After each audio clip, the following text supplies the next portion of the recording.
The countdown is on. Everything you need to get the edge at the end of the market day. This is The Close.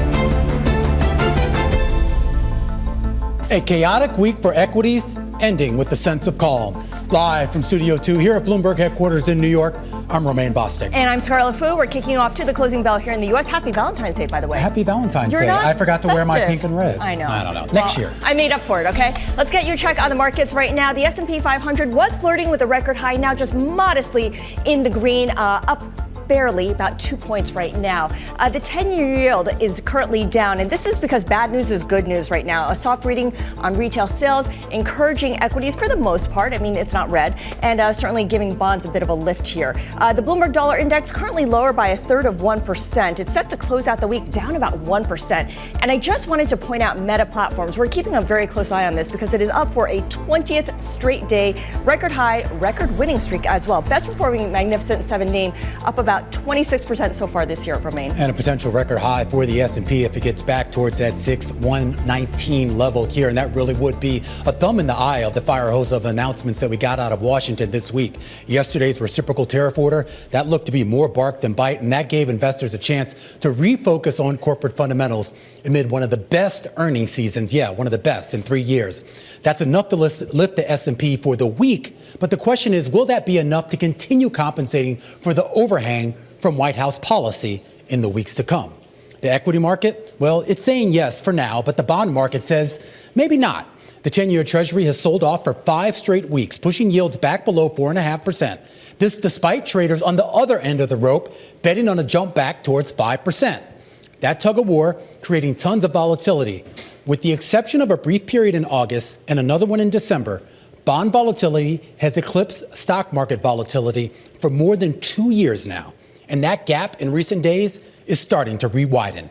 We saw that this morning when the latest U.S. government report on retail sales arrived, showing consumers cut spending on furniture, sporting goods, even music. The biggest drop in retail purchases in almost 2 years, raising a lot of questions as to whether the January slump is a one-off or more indicative of a tapped-out consumer.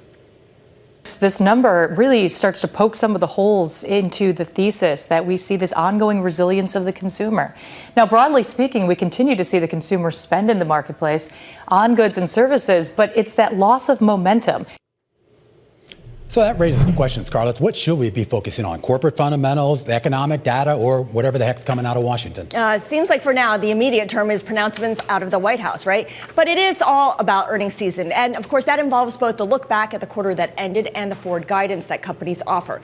What this chart does is give a broad overview of that outlook. It shows the number of net revisions every day this year in 2025.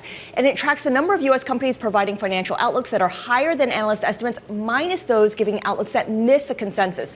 So all this red right around here shows how in 10 of the past 11 days, more companies have guided down than those that have guided up. And of course, there's a ton of uncertainty around the forecast because, Romaine, no one knows what's going to happen with tariffs. The uncertainty has really been the hallmark for this market for the past few weeks, and it continues this week and obviously beyond. Ed Yardeni joins us here on this Friday afternoon, President and Chief Investment Strategist at Yardeni Research. And Ed, I do want to start with that volatility and kind of this nexus of economic data that, I don't know, is mixed, still seems relatively strong. You have corporate fundamentals that were decent, maybe even good.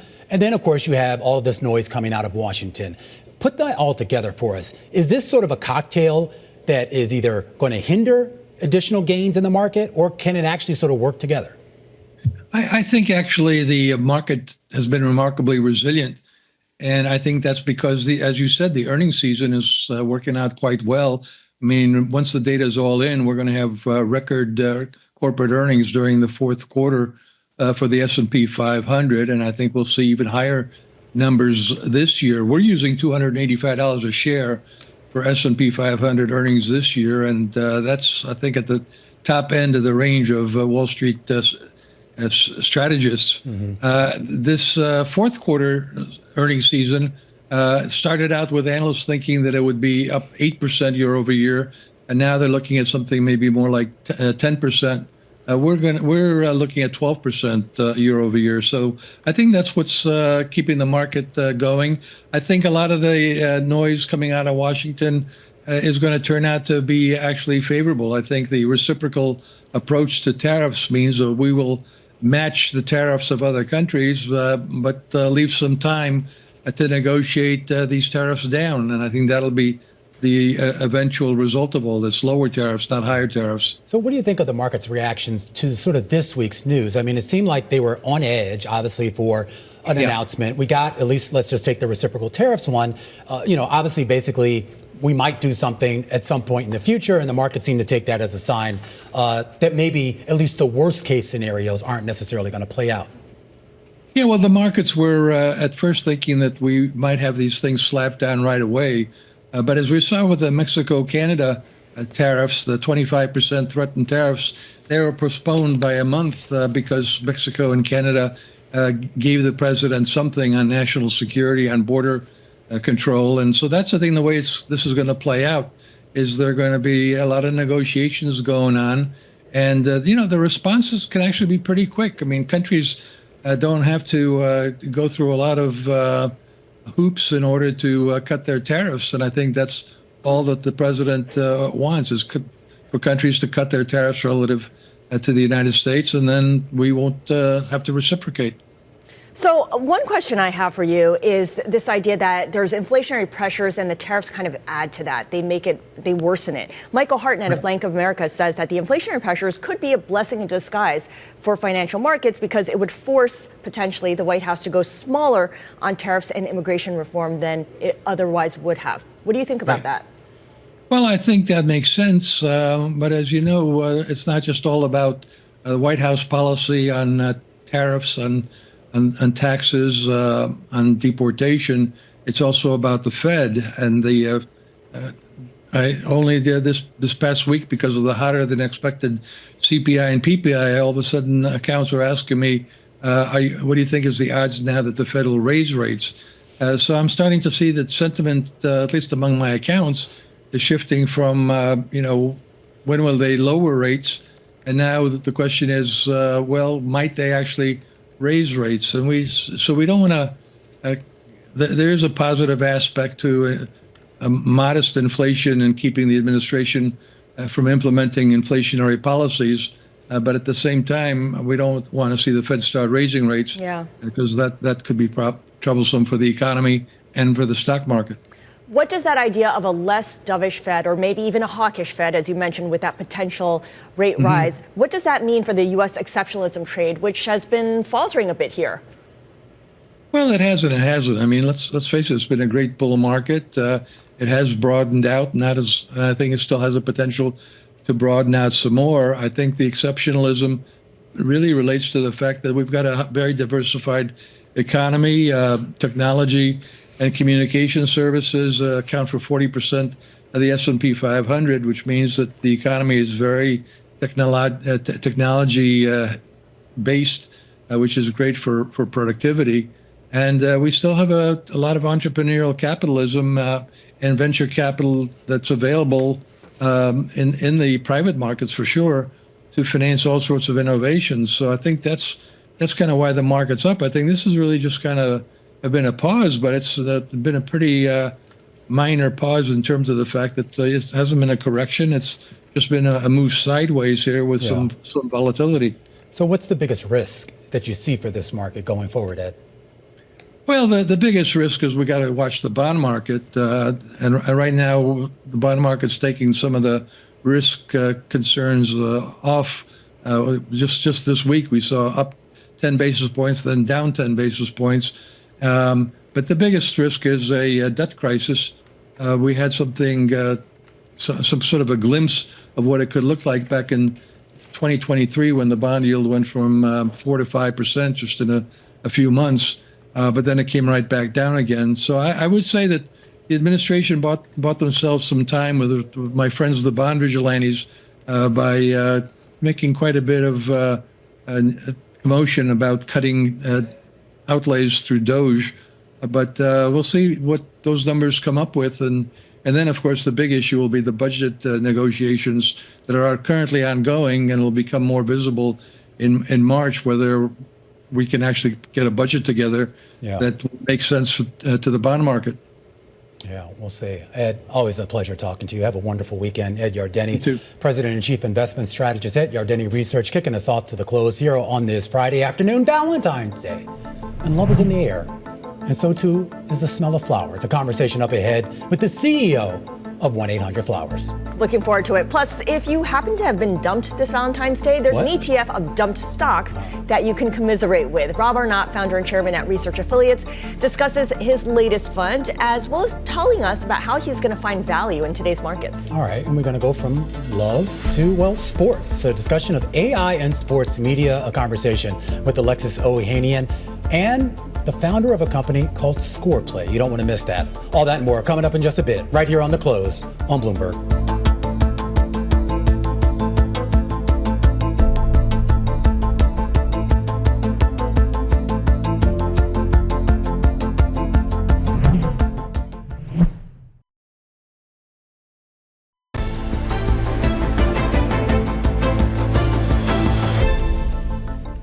Shares of 1-800-Flowers are climbing with the online floral retailer's third biggest holiday, Valentine's Day, in full swing. All this as President Trump has ordered his administration to consider imposing reciprocal tariffs on numerous trading partners, a move that, of course, would greatly impact U.S. companies who source some of their product from overseas, like our next guest. Joining us now to discuss is the CEO of 1-800-Flowers, Jim McCann, joining us from one of their distribution centers in Long Island City, just across the river. Jim, welcome to The Close. I want to start, of course, with the potential of tariffs and how 1-800-Flowers is preparing for that. How are you changing up or adjusting how you source your product? Well, there's a couple of different ways we do that, Scarlett. Thanks for having me on such a busy day for us, and a pretty busy day, it sounds like, for you, too.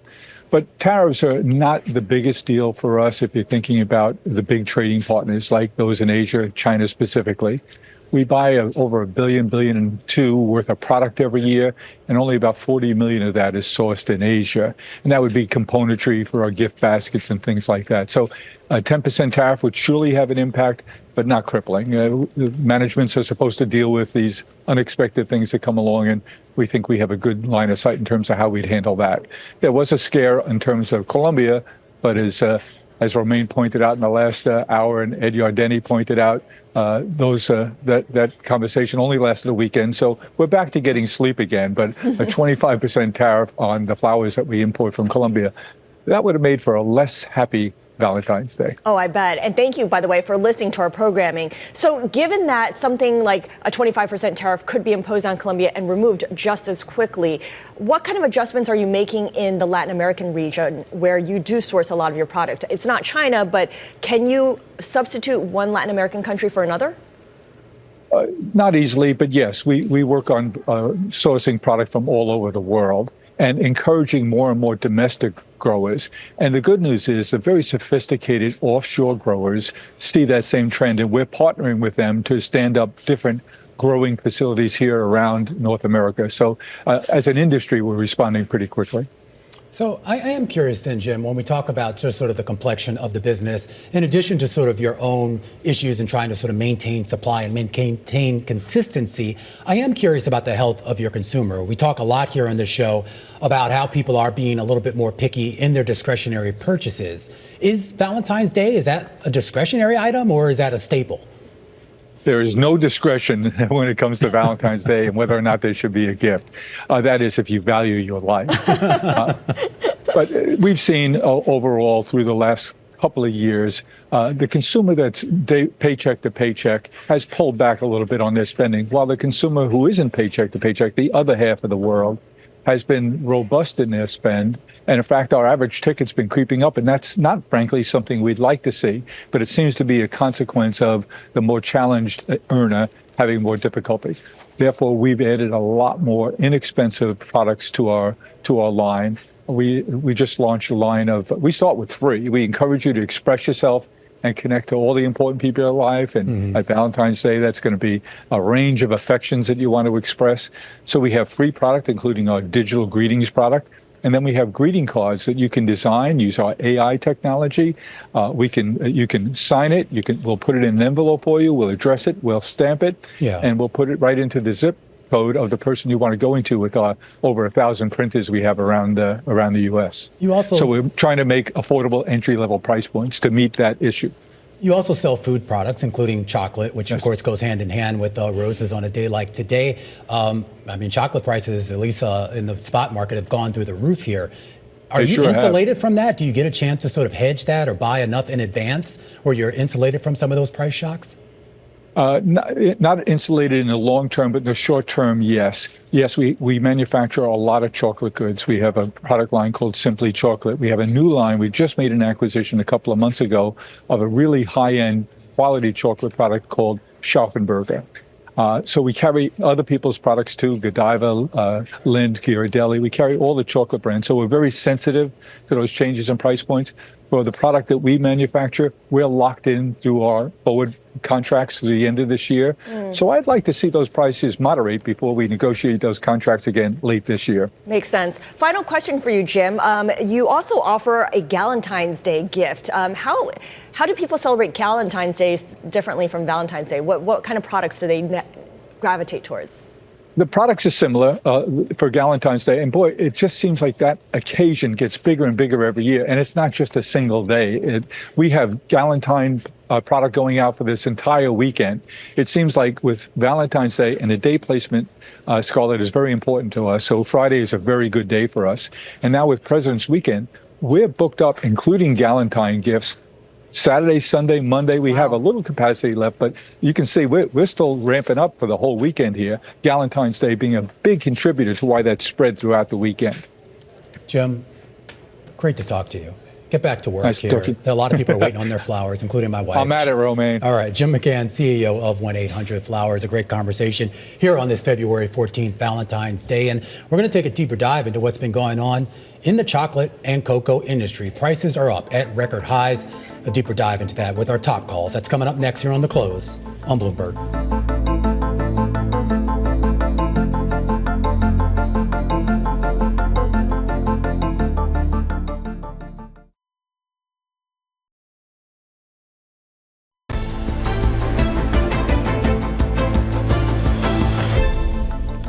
All right, it's time now for our top calls. Big movers on the back of analyst recommendations. And we start with Alibaba. Analysts over at William O'Neill reinstating coverage of the Chinese internet company with a buy rating.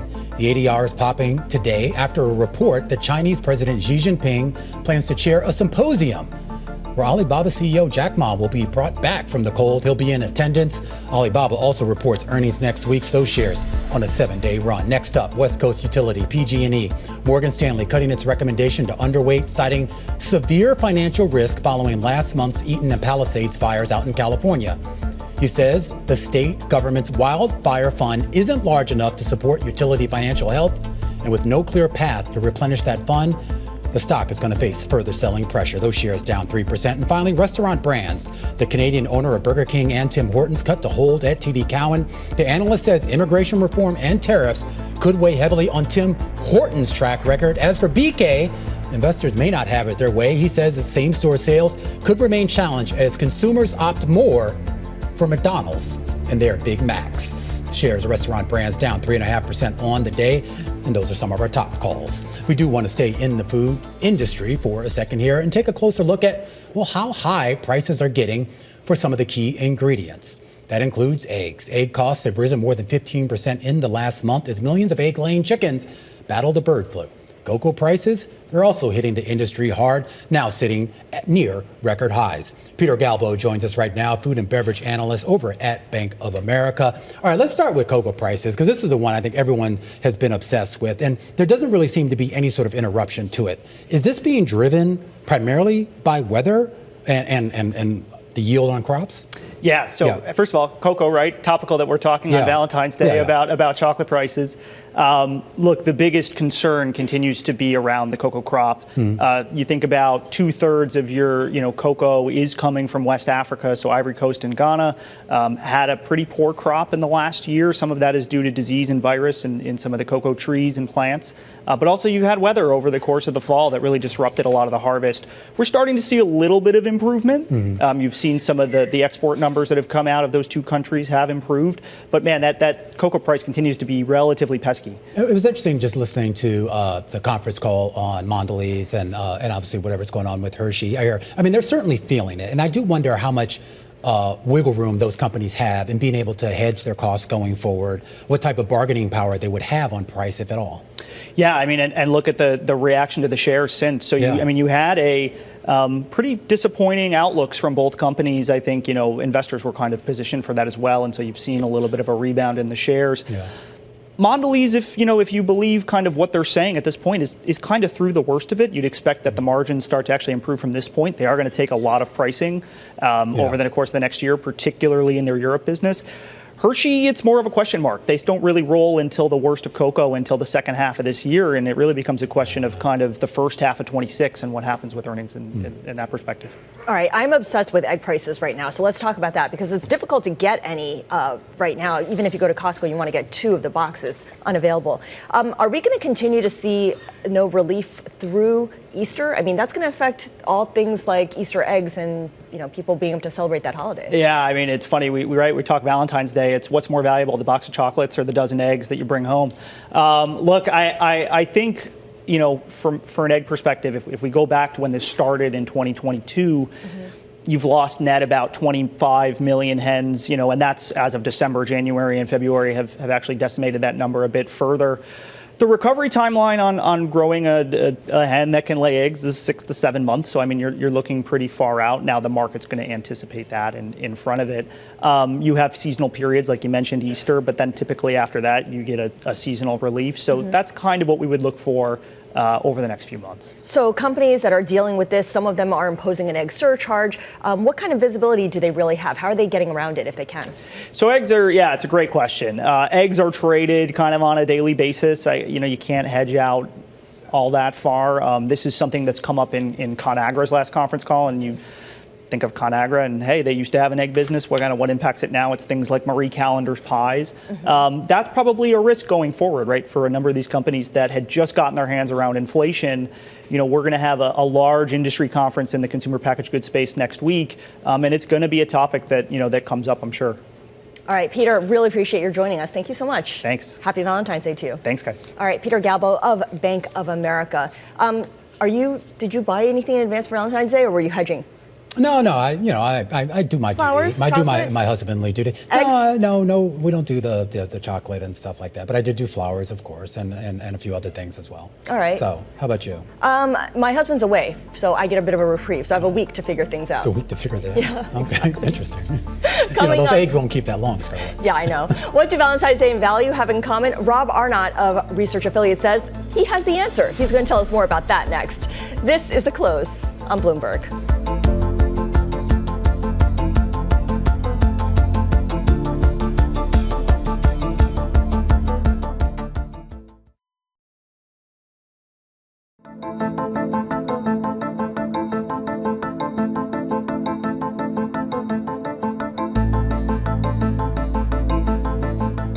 3:30 p.m. here in New York. This is the countdown to the close. I'm Romaine Bostick. And I'm Scarlett Fu. And of course, this is the Friday before a long weekend. And there was a story earlier this week about how Friday tends to be a risk-off day for investors because there's headline risk over the weekend. Yeah, and not a lot of people want to get out in front of that. But it's kind of an eerie calm, I think, particularly when you look at how we started the week. And of course, everyone was on tender hooks heading into some of these executive order announcements. But at least for right now, based on what we've heard from Trump himself, nothing concrete is happening. He's promised to do a lot, but maybe not to March, maybe not to April, maybe not ever.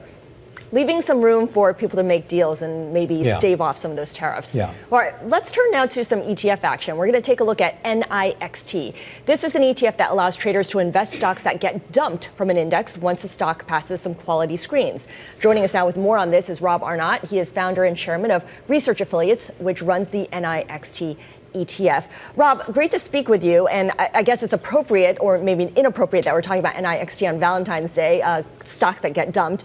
But, there's also an ETF that tracks credit that gets dumped from, for instance, an investment grade rating. It's called FALN for Fallen Angels. This is like Fallen Angels, but for stocks. I'm kind of surprised that there wasn't an ETF already for this. Were you surprised too?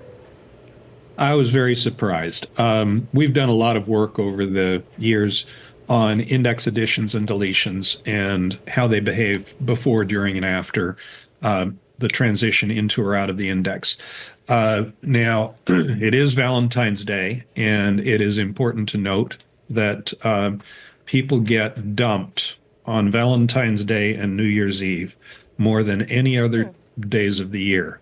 So for those who are dumped, the issue is really simple. Do you wallow in self-pity for life, or do you look back at what happened, take some lessons from it, try to be a better person and make better choices, and move on with your life? Same thing happens with companies when they're kicked out of major indexes like the S&P or the Russell index. They can go on to achieve great failure, or they can pull their socks up, learn some lessons from what caused their travails that caused them to be kicked out of the index, and go on to great success. There's even a lot of flip-flops. About 1 out of 8 companies that have ever been kicked out of the S&P or the Russell index have come back onto the index within 3 to 5 years. So those companies are classic sell high, buy low.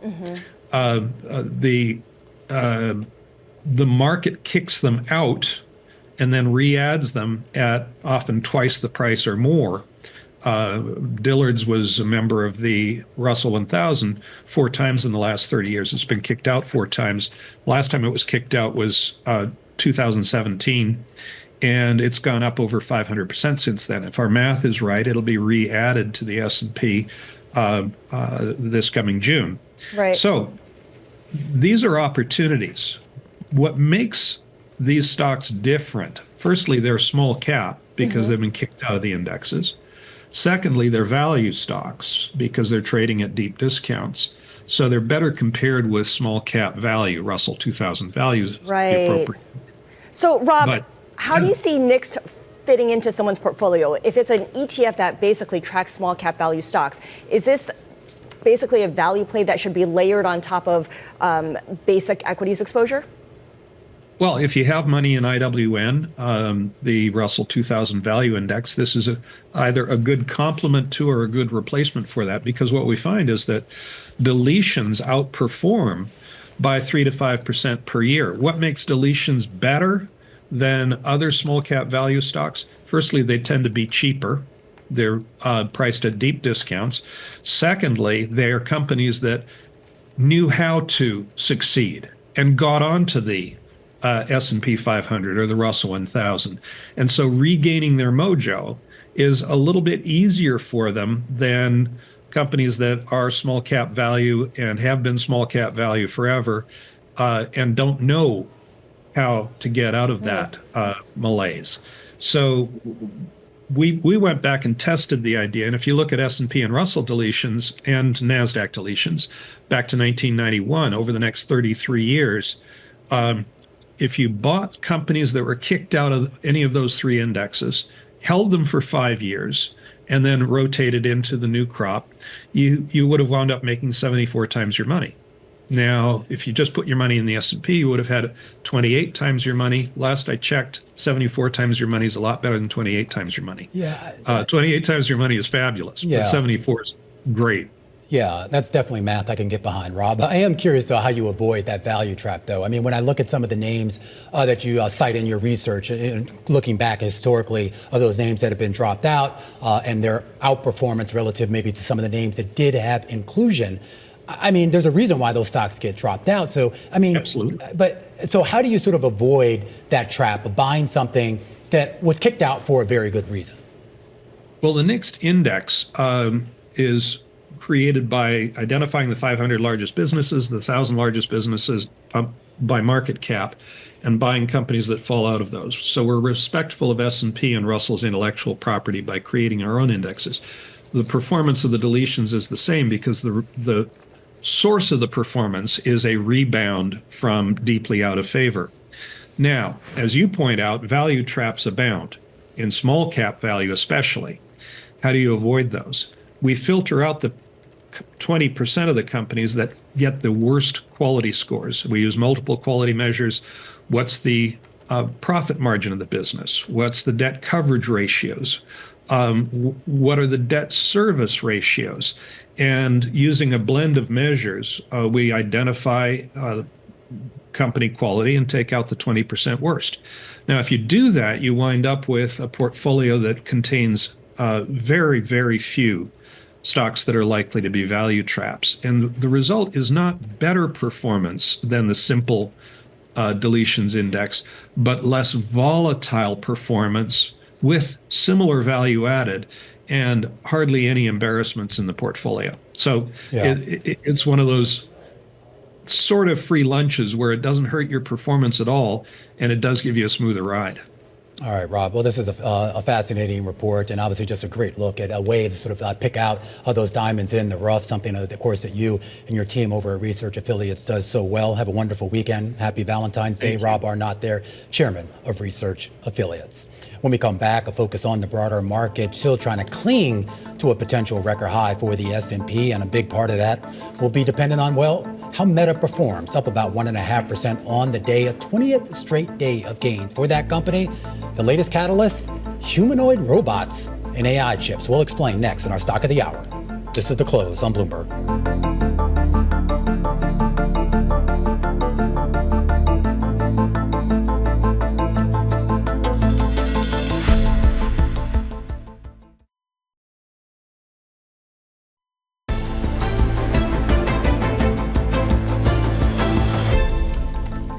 All right, it's hard to understate just the phenomenal run that Meta has been on. 20 straight days, that stock has been higher on the heels of the social networking giant announcing that they're making significant investments into AI. That started several days ago, and it continues today. And this time, it's about humanoid robots powered by what else? AI. Jess Menton joins us right now. You're not AI. Explain this rally to me. And I really kind of want to go back the 20 days as to kind of what sparked this. That's right, because Mark Gurman, obviously from Bloomberg News, had this exclusive story today about the robotics that they're working on. But if you rewind over the past month, a lot of this started since mid-January, as well as on January 24th. That's when Mark Zuckerberg and Meta, before they even released earnings results a couple weeks after that, about their CapEx plans, how they were going to continue to pile money into AI. A bit of a different story when you're thinking about Microsoft, though, and the amount of money that they're putting into that. But also, it's a different story than 3 years ago with Meta, because at that point, people weren't fully buying into the metaverse. At that point, in February of 2022, that's when their daily active users growth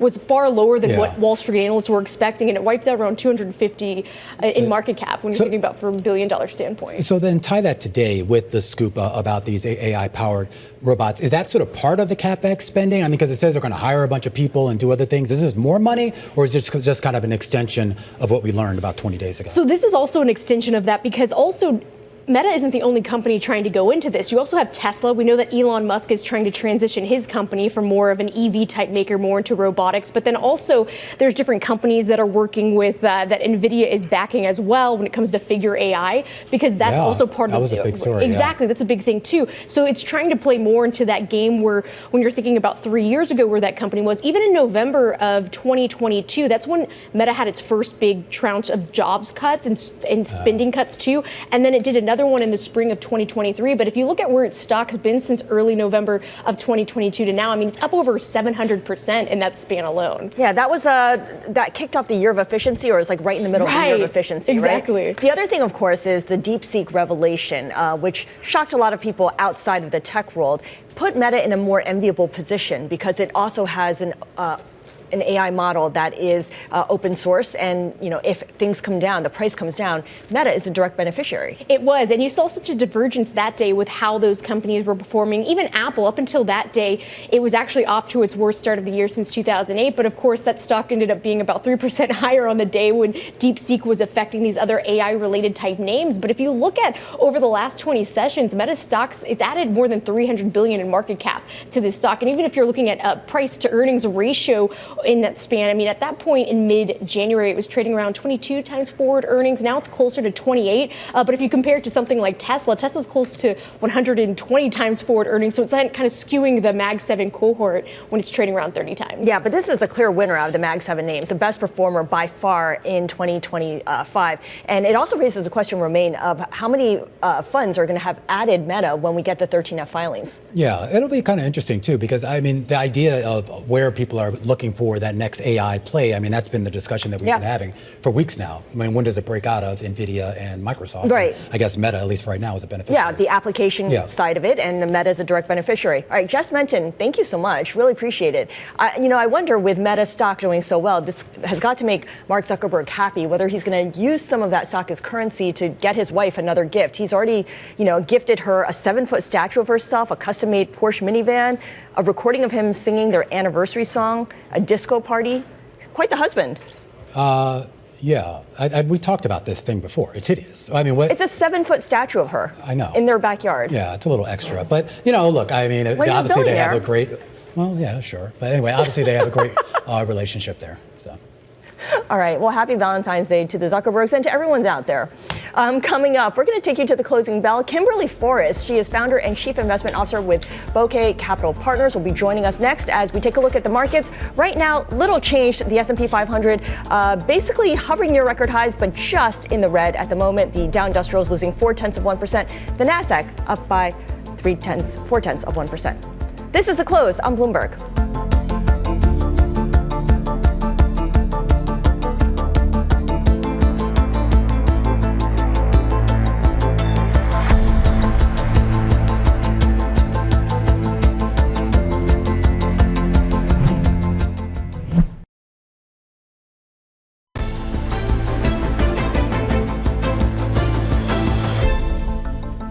Just about 10 minutes until we get to those closing bells. The S&P 500 poking back into the green, still just a couple of points shy of that record high, but it has still been an incredible week here for stocks. We talk about this idea of a market that was really rattled to start the week. The S&P is still going to end with a weekly gain no matter what happens over these next 10 minutes. And the shock of the inflation numbers, which came in hotter than anticipated, but in the end doesn't add up to a meaningfully higher PCE, core PCE. Well, that's the thing, too. I mean, the economic data was so mixed. I mean, you could have been spooked by the CPI number. Maybe you found comfort in the PPI number. And then, of course, we got retail sales. And I don't know, do you get spooked by that, or you just say, hey, that was just the pull forward from, everybody shopping in December? Yeah, could be. And also a couple of one-off events, right? Like the wildfires in LA and also extreme weather. So the XRT, the ETF that tracks retail stocks, down about 0.25%. Not a big move. The 10-year yield is down today, and it's also down on the week. But that kind of masks the big swings that we saw during the week. Yeah, and it's kind of interesting, too, when we talk about sort of the big gainers on the week. It's a lot of names that you wouldn't normally see at the top of the leaderboard.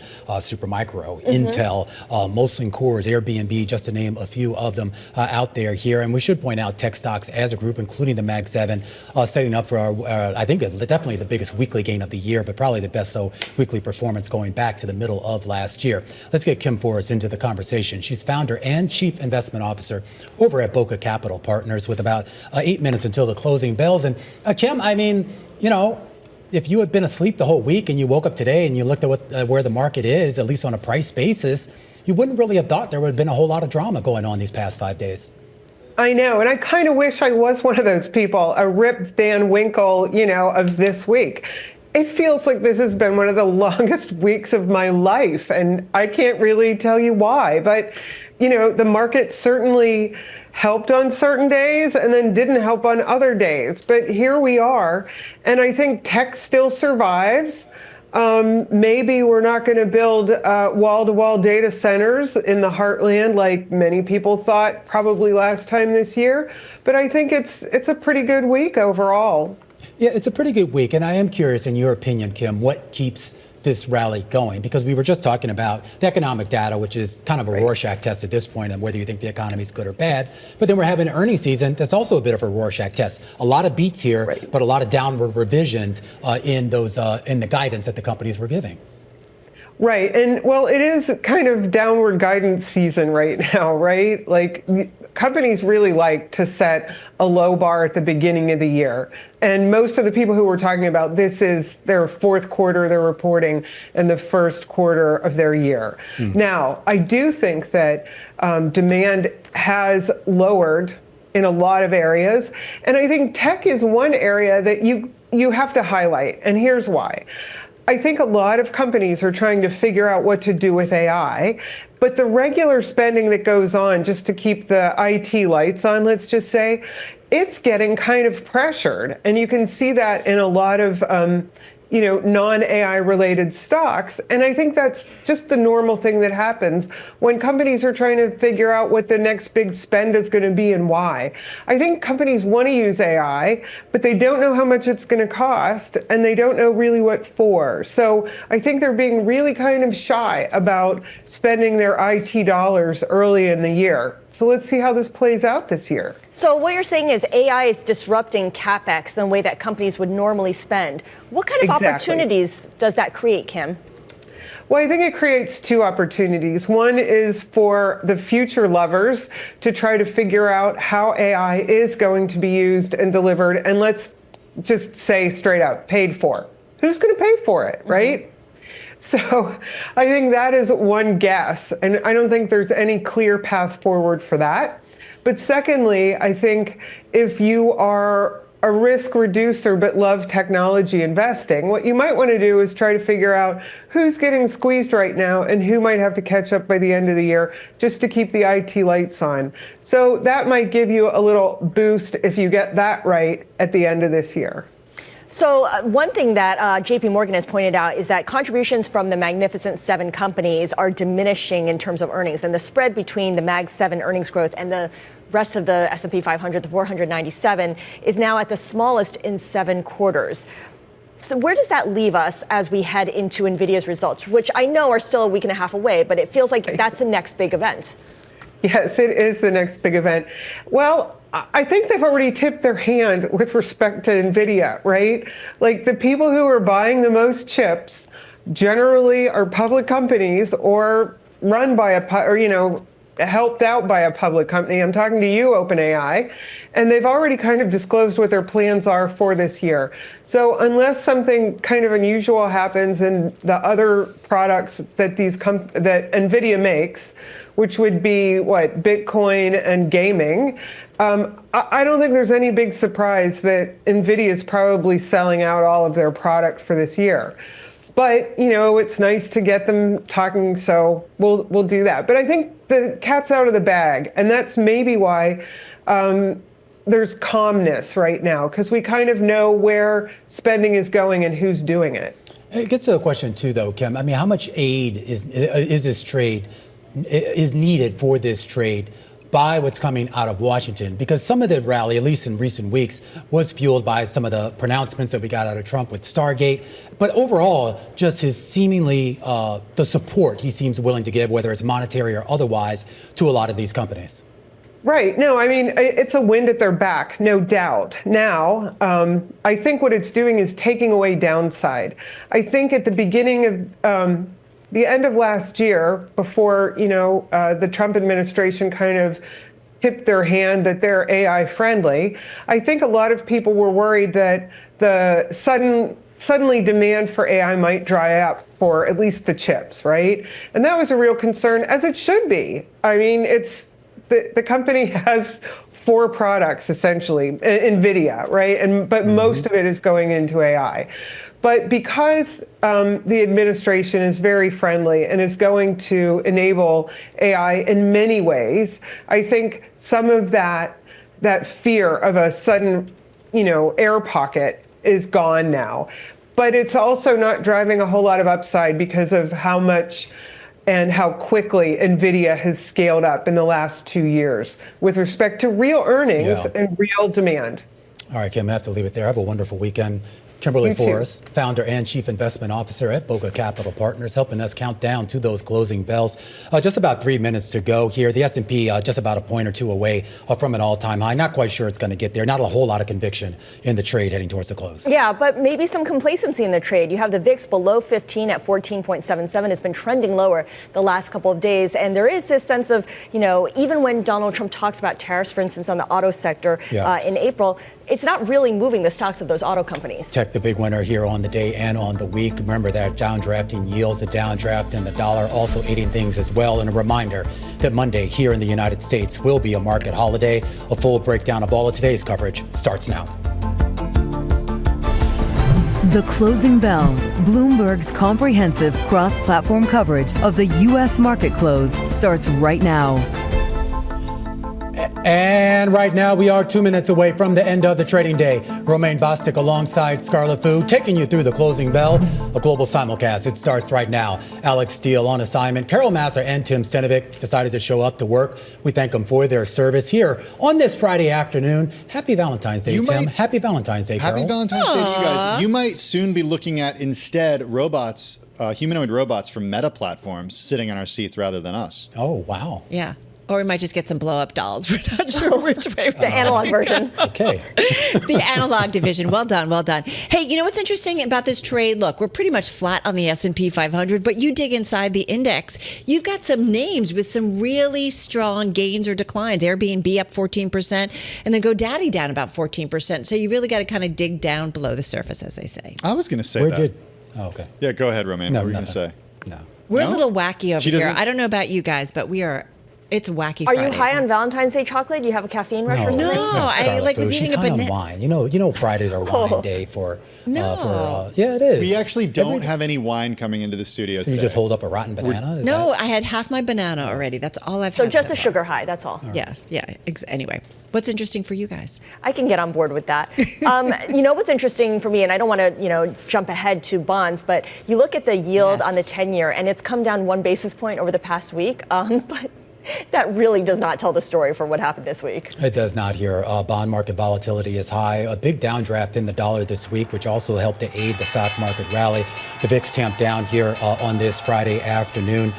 And if you're into Bitcoin here, still camped out right around that 97,000 level. As we get the closing bells, like here in New York, the daily numbers, not really a whole lot to look at here. The Dow Jones Industrial Average is lower on the day by about 170 points. That's only a drop of about 0.4%, but that's still going to put the Dow in a position where it's going to finish the week but higher by 0.5%. The S&P, we're just going to call it unchanged on the day, 6,114 and change as we wait for the numbers to settle. Flat on the day, up about a 1.5% on the week. The Nasdaq higher on the week by about 2.5%, including a 0.4% gain on the day. The Russell 2000, though, sitting it out on the day, down about 2 points or 0.1%. All right, guys, kind of an even split in the S&P 500 in terms of up and down moves. But I do want to point out, for the week overall, Scarlett, Super Micro is your best performer, 32% higher. Intel is up 23% for the week overall, which is pretty wild. So I just thought kind of some interesting moves on some of the names for the week. Yeah, and that plays into what happened on the day, too. Let's take a look at the IMAP. Your best performing sector is tech, and that is being powered by Super Micro, as Carol was just telling us. I know that's probably going to be in her gainers list. But tech up 0.6%, communication services up 0.4%, financials just modestly higher. The laggards include consumer staples, dragged lower by P&G, healthcare also down about 1%, and utilities lower by 0.5%. All right, guys, let's get to some of the individual gainers. And I did not put Super Micro, so do not judge me. But Roku is on that list. It's up about 40%. At its highs today, guys, it was up almost 21%. The company, as we know, reported after the close last night. Fourth quarter results beat expectations. Analysts coming out noting that platform revenues in the quarter were very strong. At least 2 analysts coming out upgrading the stock, and a lot more raising the price target. And check it out, some rather dramatically. Wells upping the price target to $129 from $74. Evercore ISI to $105 from $75. Stock closing just about $99 a share on this Friday. Airbnb, that is your number one gainer in both the S&P 500 and the NASDAQ 100 today, up 14%, surging the most in a couple of years. Company issued an upbeat forecast. We broke that down last night, too. Upbeat forecast for the first 3 months of this year, citing continued strong demand after a bustling holiday travel season. The company sees the key metric of nights and experience booked growing at a relatively stable pace compared with the same period last year, which saw a roughly 8.5% gain, not including leap day. And then one more for you, Alibaba. Watching kind of the names out of China in a big way. The ADR is up 4% in today's session, hitting a 52-week high. It's up more than 40% year to date. Of interest, I think. Chinese President Xi planning to chair a symposium to boost private sector sentiment, likely to happen on Monday. This is from Reuters, citing 3 identified people with knowledge of the meeting. In attendance, expected at that meeting, include Alibaba's co-founder Jack Ma, Tencent CEO, Xiaomi's CEO, and also a Huawei executive. So kind of watching what China is doing potentially when it comes to their big tech sector. But this one certainly needs some outperformance. Can I throw out an honorable mention? Yes, Meta please. Platforms up for a 20th day in a row, a new record for the company. What did it gain today? Enter humanoid robots. Today. Oh, over 1.1%. Yeah. Hey, stocks that didn't gain today and in fact lost. Applied Materials down more than 8%. The company issued a revenue forecast which is below the average Wall Street estimate. The company expects export rules to reduce fiscal 2025 revenue by about $400 million, about half of the reduction coming from the current period, mainly affecting its service business in China. I'm also watching shares of Intel for a few reasons.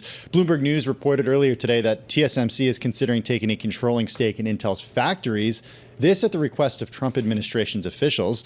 The talks are in the early stages. It's unclear whether Intel is open for a transaction, but the deal would help maintain U.S. leadership and boost American manufacturing. Also, Intel shares, at least earlier in the session, were on track for their biggest weekly gain.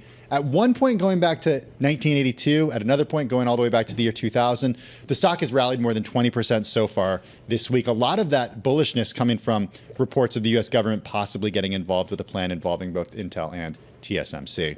And then finally, SoundHound shares down 28% today. You weren't sure you wanted to do this one. You know, it was the most actively traded stock today, so that's why I ended up doing it. It was among a handful of stocks that moved pretty significantly to the downside after we learned in NVIDIA's 13F that the company had exited its stake in SoundHound. It's the worst day going back more than 2 years. It's seen a rally over the last few months, though, so only the lowest going back to December. It's about a $4 billion market cap company. They do AI, speech recognition, natural language processing software, and the like. And I'll just throw an honorable mention there. Cal-Maine, the egg giant there, having its worst day since 2022, because guess what? Apparently Zoetis getting a conditional license for an avian flu vaccine here, so maybe we'll get some relief from egg prices there, which of course has benefited that stock.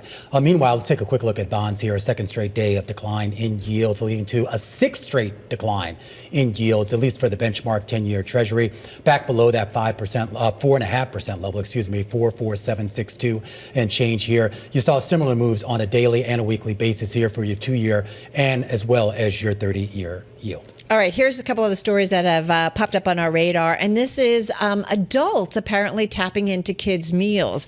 A little stat for you all. The number of orders for kids' meals placed by adults rose 28% last year compared with 2019, while overall restaurant traffic declined over the same period. I got to tell you, there's nothing like I like as much as being on a road trip and then kind of going through a drive-through at McDonald's and getting a Happy Meal. A little bit of chicken McNugget, a little French fry. And a gift. And a gift and a toy. I gotta love it. Carol's not the only one. This story in the Wall Street Journal points out that some fast food chains are trying to actively steer adults who are nostalgic for this stuff to kids' meals. Wendy's offered a combo meal around Halloween that was targeted at kidults, which I didn't know was a thing. Kidults. That included a collectible toy. Romaine, you're a kidult, aren't you? Do you wear those Crocs and things? No recognition of that whatsoever. Is he frozen? Is he frozen? Romaine, can you hear us? What is the humanoid is here. What is he doing? I've been replaced. I was still trying to processing kid adults, or I don't know what you kidults, whatever you just said there. I mean, can I just say though too, I kind of like some of these kids' meals. I do too. I feel like some portion, I was just home in the Midwest and where you kind of forget like portion sizes out there are like ridiculous. Like it's literally like 3 days worth of food on a plate. So sometimes the kids' meals are better. Not only they're cheaper, but it's more digestible, just regular food. Yeah, but there's a lot of chicken tenders with those kids' meals. No, you have to expand your horizons for the food. Look down the kids' menu. I'm paying for tuition for 2 kids, so I can't pay for anything right now.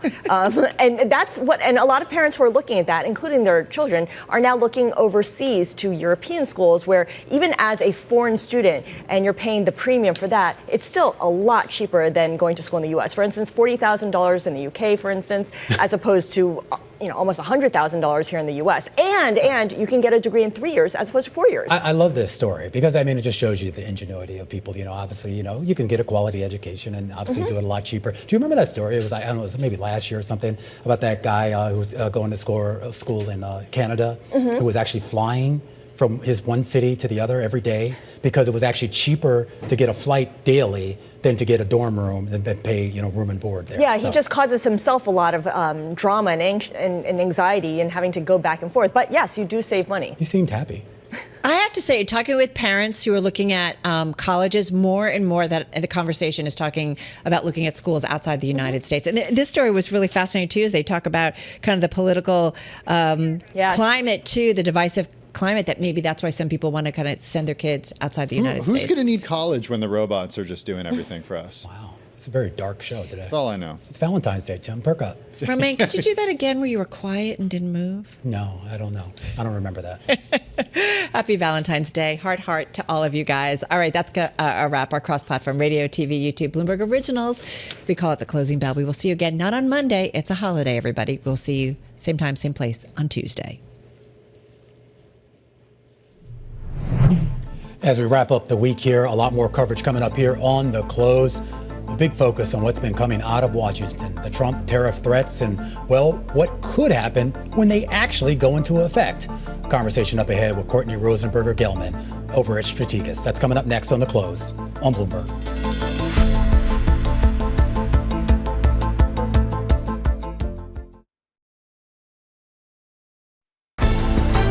The countdown is on. Everything you need to get the edge at the end of the market day. This is The Close.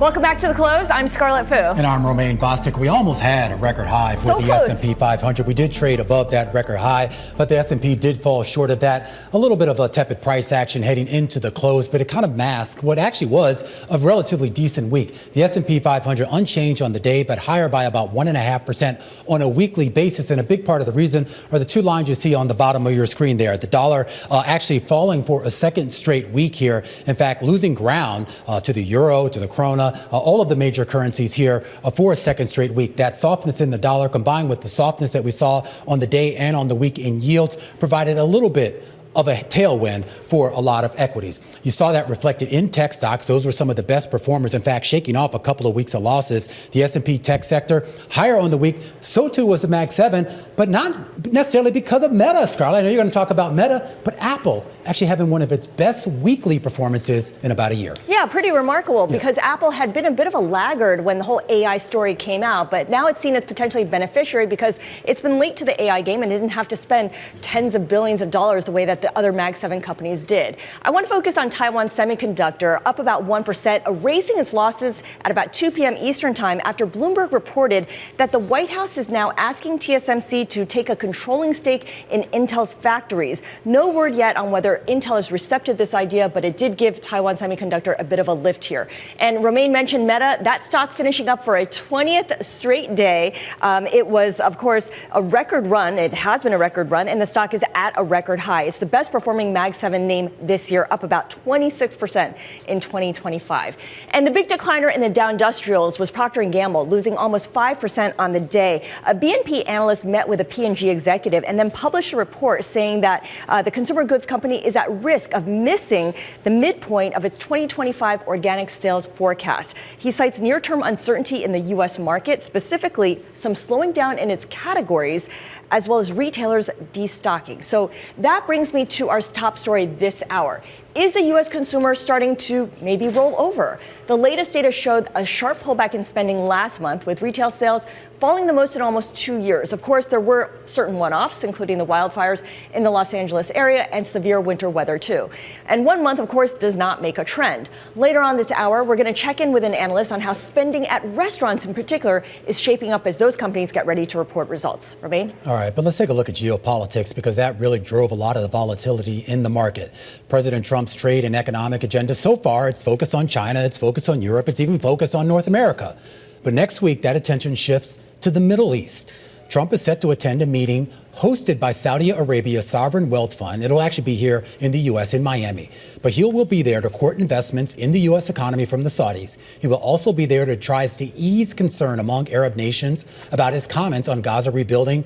And potentially, he will seek help from Mohammed bin Salman on ending the Russia-Ukraine war. Here to talk about all of that is Courtney Rosenberger Gelman, Managing Director of Policy Research at Straregas Securities. And I do want to start with this kind of pivot to the Middle East next week, where Trump, I think, gets a chance to reset on certain economic issues as well as geopolitical issues over there.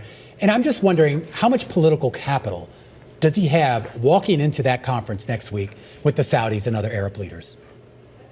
No, I think he has a lot of political capital. I think he's going in there showing that he's looking to make deals, and that's certainly his intent when he goes and meets with the Saudi Arabians. The Abraham Accords was, a top accomplishment for them in the first term. He's looking to repeat those accomplishments and make progress in the Middle East, as well as end other international conflicts like the war in Ukraine. There's been a lot of talk here about what Trump's desire is when it comes to sort of the two big conflict zones right now, obviously the Gaza Strip and then Ukraine. And the idea that maybe the Saudis can sort of be that broker, kind of can be that go-between between Trump and Russia, and for that matter, Zelensky and Russia, and then similar stories with Israel and the Middle East. Does Mohammed bin Salman and the Saudis, do they have that type of pull to maybe pull this off?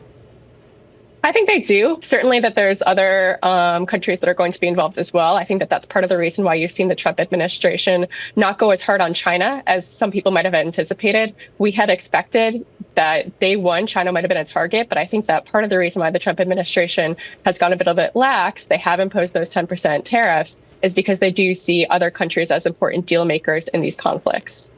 What about the latest when it comes to negotiating some kind of end to Russia's war in Ukraine? We've seen European stocks outperform U.S. stocks, a bit of a relief rally, driven, of course, by confidence that perhaps Donald Trump's tariff talk is more negotiating than actual risk, but also by this idea that there could be an end to the Ukraine war. How should investors think through that? I think they should think through this as this is going to be a continuation of deal-making efforts. There's probably going to be a number of talks moving forward. I don't think that there's going to be a quick solution.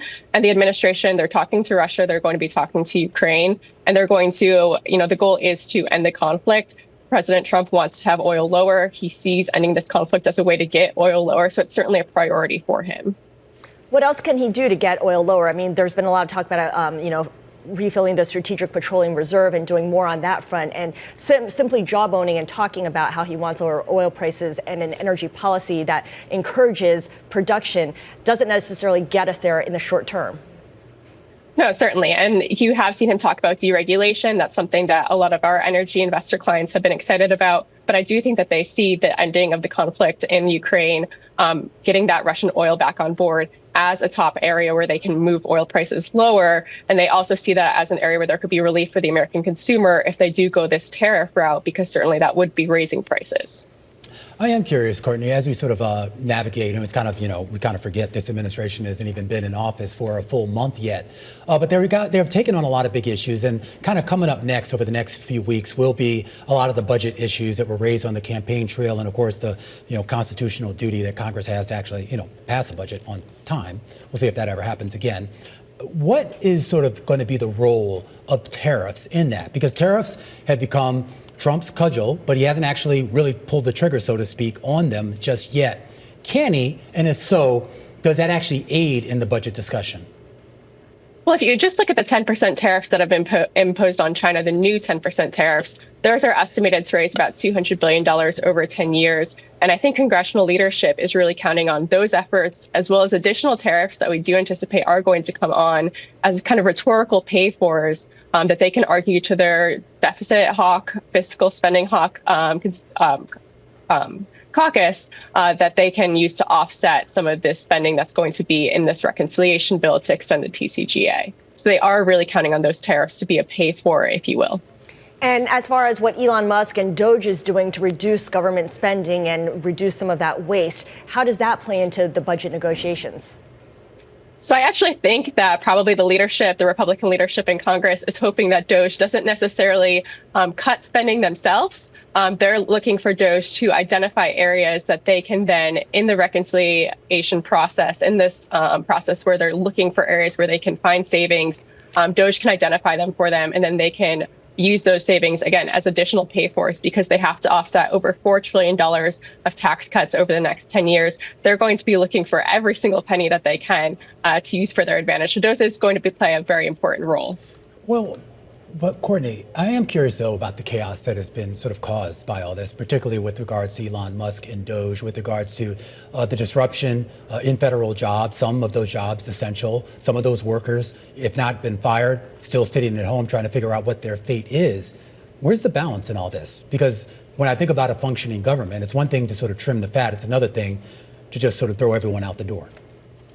And I think that there has been, especially if you look at the Democratic Party, certainly there's agreement that there's waste and fraud, and there's bipartisan agreement that they want to get that out of the system. But the Democrats have been concerned about the kind of pathway that Elon Musk and Doge has taken in terms of how they're trying to execute on that. And that is potentially going to cause problems for Republicans moving forward because they're not going to have Democratic support because of the methods that Doge has taken. A great example of that is the fact that the debt ceiling they're probably going to have to do in the reconciliation bill. That's going to make it more difficult, but they're probably not going to get those Democratic votes. Democrats kind of giving them a lift to get the debt ceiling done earlier than that.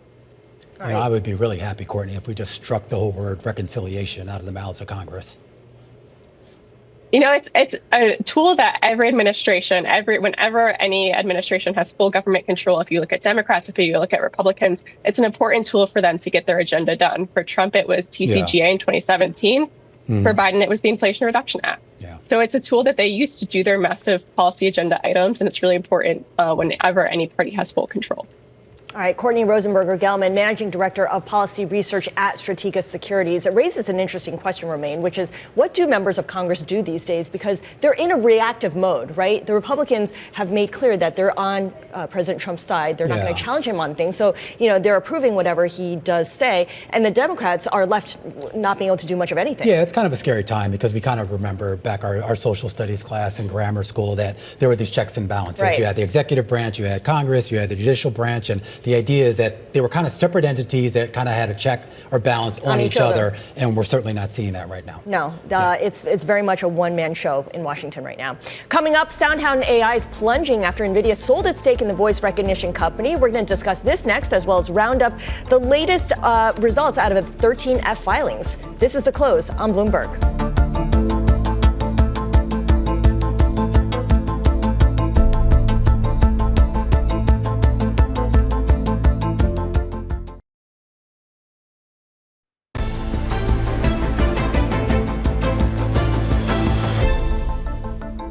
13F filings have been rolling in, hitting the wires today as hedge funds disclose what companies and which companies they're investing in. But chipmaker NVIDIA is actually scaling back some of its investments.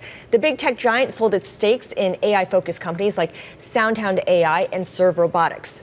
Joining us now for more on this is Bloomberg News equities reporter Yiqin Shen, who's also taking a look at other 13F filings. And it's interesting because we usually think of hedge funds and pension funds as those filing 13F filings, not NVIDIA, a chipmaker. Sure, yeah. So the 13F is for every or any big institutions, hedge funds with more than 100 million AUM to report their Q4 positions. Usually come with 45 days of delay, but still a very good, valuable peek into how big money makers and including NVIDIA here deal with their investment portfolio reshuffle, right? And as you mentioned, that there's some interesting new change in their position. So they announced a fresh stake in WeRide, and I don't know if you've heard about WeRide. Well, I learned about it today. Yes, it had a phenomenal day. It's a Chinese autonomous driving company, kind of small cap, but its shares more than doubled today on the news just on NVIDIA's I know, that was crazy. And then another company it took a stake in was up 20, and then of course a couple of the ones that it reduced stakes in, like SoundHound, got sold off. I want to talk about another stock that was on fire, at least prior to this week. Sure. And that was Reddit, which at one point was up like 600% since its debut last March. Yes. We got some filings, including out of Cotu and a couple others, showing that they were adding positions to Reddit. Yeah, exactly. So that is actually a big new buy for Cotu. It made or they disclosed more than 1 billion of bets or new stake into Reddit, and it was also a new buy for Tiger Global. So again, it seems quite well timed because just think about how much rallies they had in Q4 and throughout the year since its IPO. And we should point out that these are all kind of like backwards. This is what they had at the end of the quarter, so we don't necessarily know if they're still holding that today because this was a bad week for Reddit.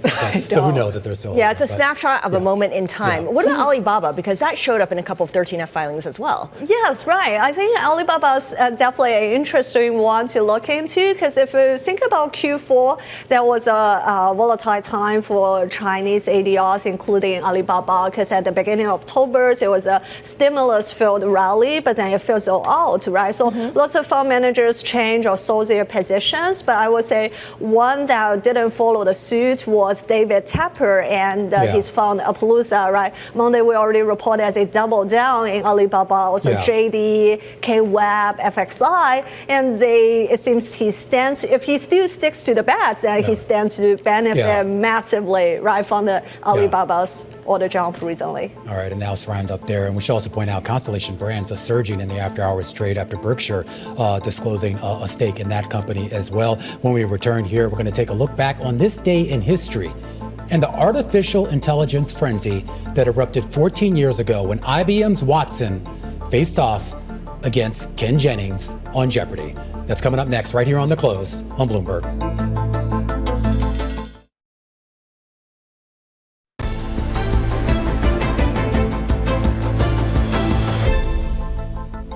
All right, more than a decade before ChatGPT stirred up hype and hope for a futuristic world of artificial intelligence, IBM captivated attention with Watson, a computer designed to understand and respond to questions posed in a natural human language. This is opposed, of course, to, say, just doing a keyword search on Google or Bing.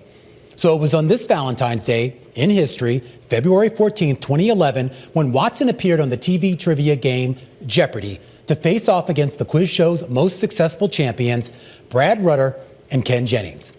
Watson, named after IBM's founder, came armed with a custom-made database culled from journals, newspapers, and other public resources. And in a fraction of a second, it would scan that database, calculate its degree of confidence in an answer, ring the buzzer, and then speak its response. Over the 3-day tournament, Watson was successful on topics ranging from pop culture to literature, though it did have a few gaffes, like when it repeated an incorrect answer that Jennings had given moments before, or when it identified Toronto as a U.S. city. Don't get any ideas. But in the end, machine bested man, with Watson winning more than $77,000, triple the scores of each of its human competitors. The win gave IBM a highly publicized victory in artificial intelligence and set the investment world afire.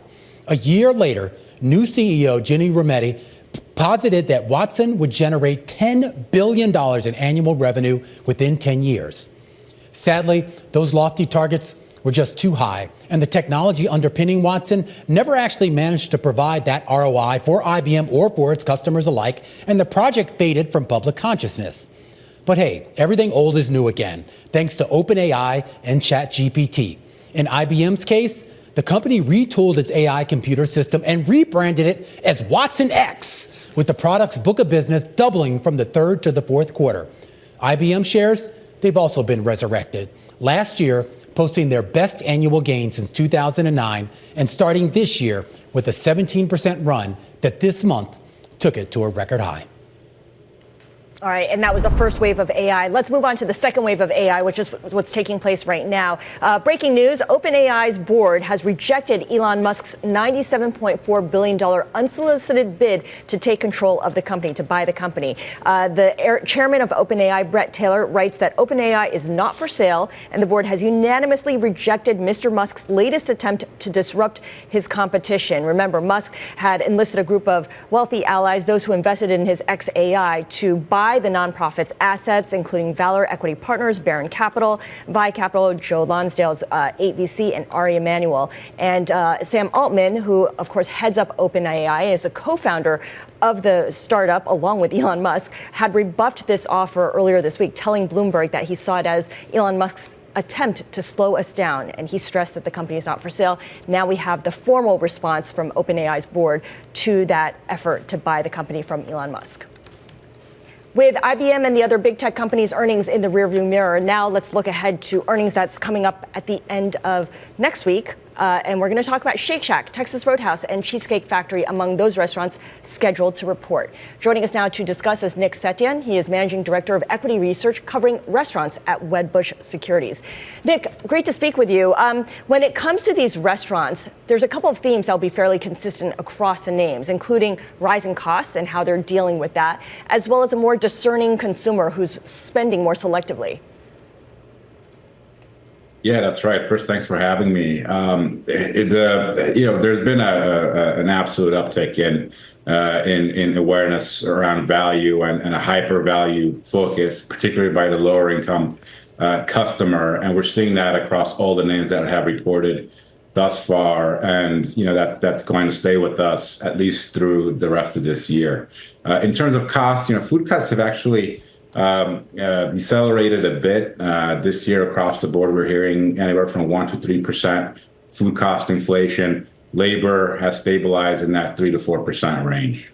In your universe, which companies are doing the best job at managing these two drivers?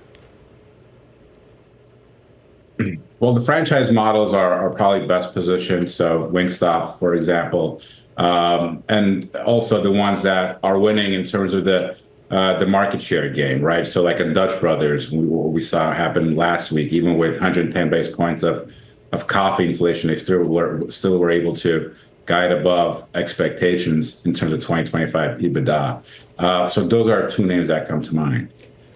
I am curious, Nick, what do you make, though, of the consumer spending side of the equation? I mean, we got that retail sales report, probably one of the bright spots in that report, as well as some of the inflation reports we got earlier this week, was there does still seem to be demand for food and beverage outside of the home.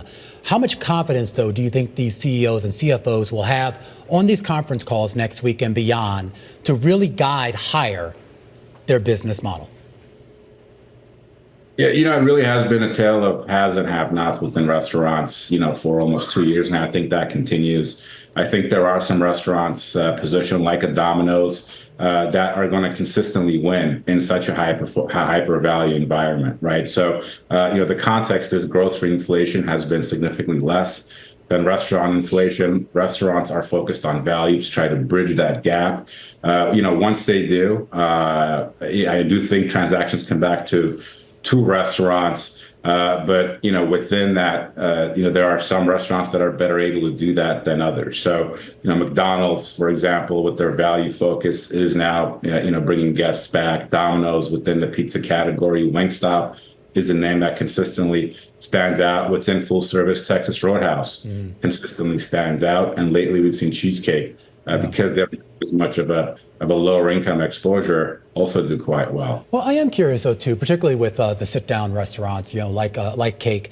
Is there, we've heard anecdotal evidence of so much smaller tickets, the idea that people are still going to these stores to eat, but maybe they, skip the alcohol or they don't order dessert, basically to keep that final bill a little bit more manageable. We've heard that anecdotally. Is there any evidence that's still continuing?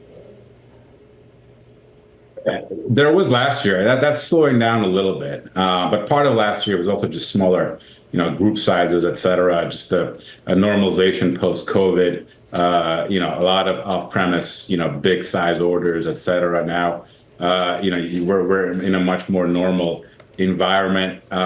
It's really mixed, right? I mean, like a Chili's is actually seeing not only transactions gains, but they're also seeing a positive mix. A lot of these other full service names are actually guiding the flat to positive mix this year. So, I do think this year is going to be a year of normalization.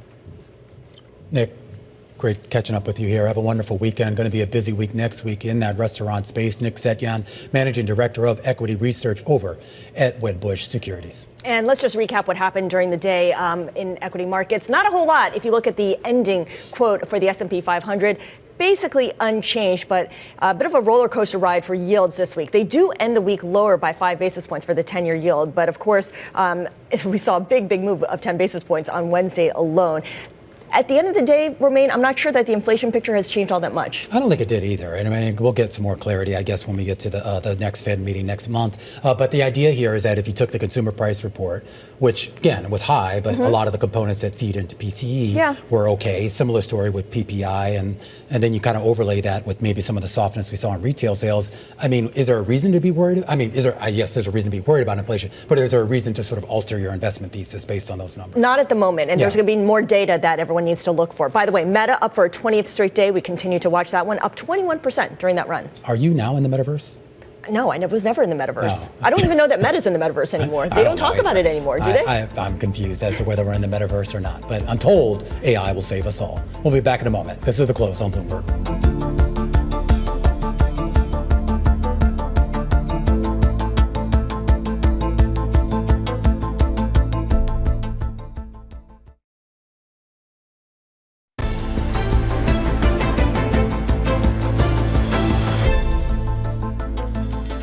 It's time now for the top three, where we name drop the people driving some of the day's most talked about stories. And first up is Bill Nye, the science guy. He hit the runway just before the start of New York Fashion Week and became the most searched model during the event and shows. This is according to Google Trends. He was wearing Tom Brown.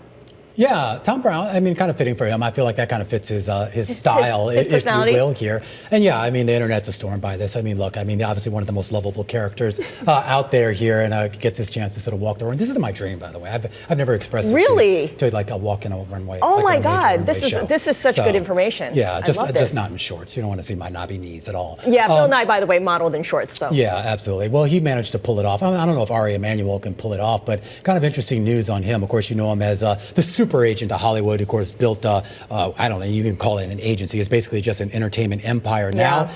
And according to Bloomberg, he's reached billionaire status. This is the first time that they've actually tried to calculate his net worth. The rise in the shares of Endeavor combined with the rise in the shares of TKO, which Endeavor has a stake in, has now sort of officially, at least based on Bloomberg numbers, made him a billionaire. He's also one of the backers of Elon Musk's unsolicited bid for OpenAI, which OpenAI just formally rejected, but, also a player in the AI space, potentially. Yeah, absolutely. Yeah. All right, third on the docket is Shaq. He needs no last name. The former NBA center reportedly agreeing to a $15 million annual contract with TNT. This is according to Front Office Sports. And basically, this means that as TNT's Inside the NBA heads to ESPN, the gang will be able to stay together. Yeah, all of them, Kenny Smith, Ernie Johnson, Shaq. I mean, look, this is... Charles Barkley, I almost forgot him as well here. I mean, look, other than the clothes, it's probably the best show on television.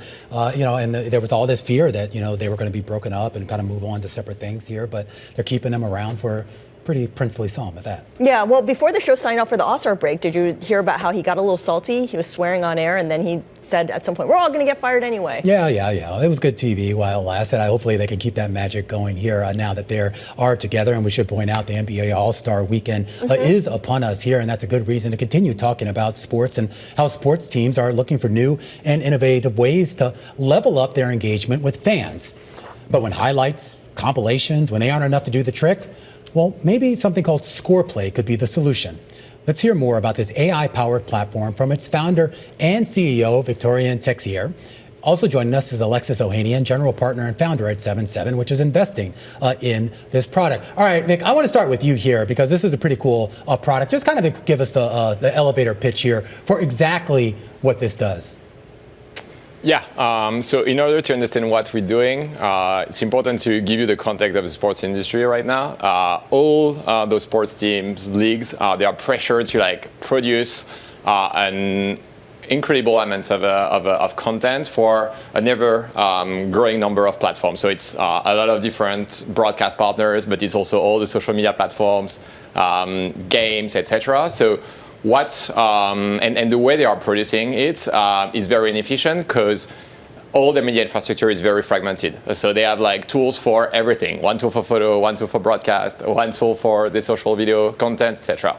And so what we created with Scoreplay is this kind of media infrastructure that's leverage AI as much as possible to centralize all that content in one platform and automate a lot of the processes to make sure that they can produce at scale and they can then distribute it to the right people. So to their athletes, to their partners, to their broadcasters, and optimize their monetization and licensing model. And of course, this market is growing and growing fast here, already at about 15 billion with projections for it to get to 55 billion by 2030. And Alexis, I am curious as to sort of what brought Vic to your attention here and sort of where you see the market, the larger market going. Well, look, most folks knew me as the Reddit guy. And we still know you as a Reddit guy. And I don't want to mention, we know you as another guy too, but we won't go there. The proud husband of Serena Williams, absolutely. But look, 5 years ago, I stepped back from the board of Reddit and took the money, the access, the network that I'd built, and set my sights on being the first check into transformative industries and companies. Fast forward to today, one of those companies, Angel City, which was just an idea 5 years ago, is now the most valuable team in all of women's sports in the world.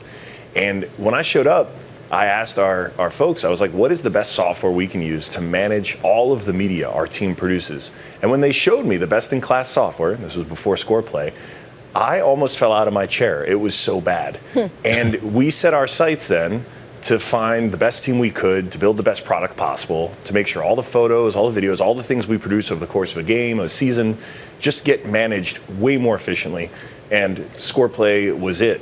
We've invested millions now over subsequent rounds in the last 2 years. And I couldn't imagine building a modern sports franchise without this software. So this is a problem you identified and you went looking for a solution and you found Scoreplay. Alexis, as an owner of Angel City FC, you use a product as a way to grow the franchise. What can you now produce? What can the franchise make that it couldn't before this software came around? Well, let me put it this way, right? The shelf life of content around live sports is very short. Now, in some cases, the story lives on even days after the event happens. But in most, it is imperative that as soon as those players get off the pitch, they're taking out their phones, they're opening Scoreplay, they're able to approve or reject photos that we end up using on social media. They're able to download the images of themselves scoring goals and celebrating and post it on their social. Our brand team is able to, in real time, send those assets to let all of our wonderful sponsors know that their logo looked great when we were winning. And you're really in this business of moving these assets around. And when I found out at traditional teams how many people it took and how much time it took to organize these assets, to identify them, it was shocking to me. And what's so exciting, and the reason we're here at NBA Tech Week, is now it's not just these emerging leagues, it's the biggest leagues in the world like the NBA, whose teams are using this as an obviously better way to manage those assets, get them to stakeholders as quickly as possible, using AI, running a simple query for Alyssa Thompson, one of our stars, scoring a goal and making sure the DoorDash logo is visible on the front of her kit is done instantly now using this software, whereas it would have taken God knows how long for a team before. Okay, so making the process really frictionless. Vic, let me come to you here because you started off pitching this product to soccer companies. You kind of conquered Europe and South America, and then you made your way over to the U.S. And I know you were in New Orleans pitching NFL teams as well. The cost of this tool is pretty high, $200,000, I believe. Is that an annual subscription price that covers everything, or do you do a la carte pricing for specific sports or specific teams?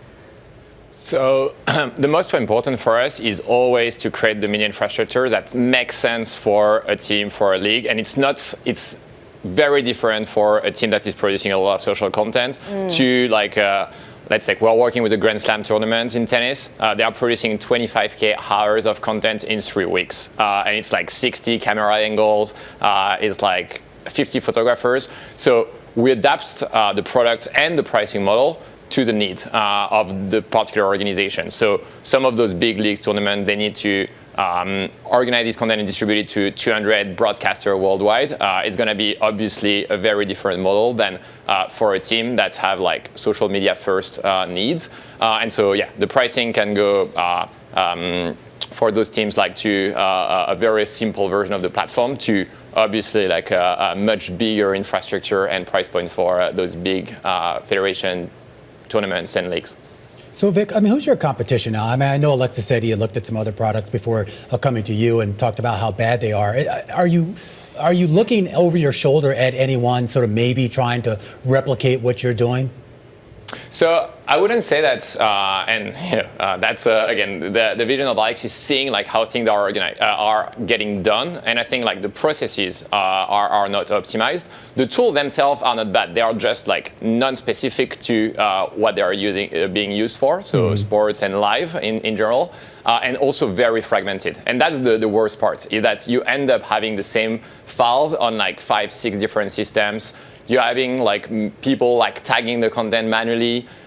You're having agencies translating everything. And so the idea is to take every single thing in your production workflows and improving everything with AI to make sure that your content is better distributed and that at the end of the day you have a better reach and you're able to deliver it to all the broadcasters, the media partners that are interested in licensing it in the right formats at the right price, real time. And I think this is the most important for them. It's making sure that their content is actually getting used and monetized the right way.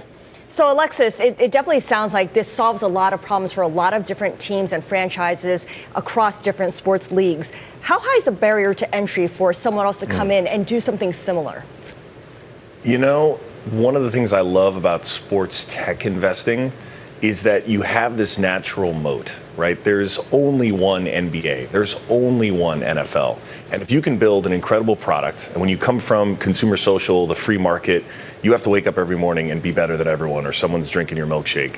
What's fun is if you can bring founders like Vic, who were molded in that world, and then put them in an environment like sports, where you have these sort of natural moats of like long-term partnerships, you not only win the market share, but if you keep that grind, keep that hustle, keep that mindset, you continue to build in a deeper and deeper relationship because your product doesn't stagnate. It only gets better.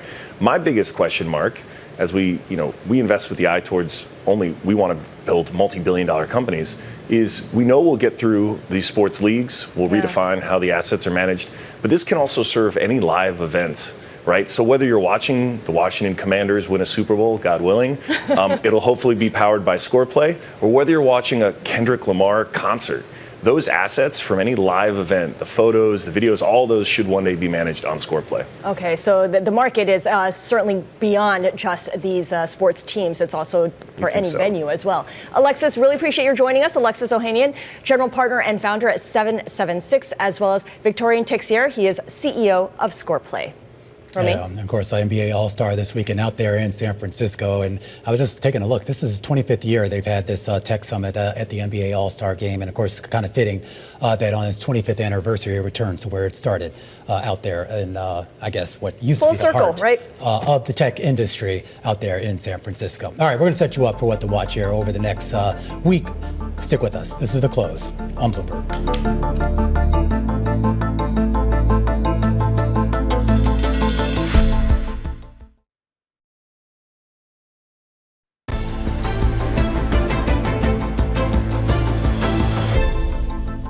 Let's set you up for what the market will have their eye on next week. A reminder that Monday markets in the U.S. will be closed for the President's Day holiday. So let's get right to Tuesday.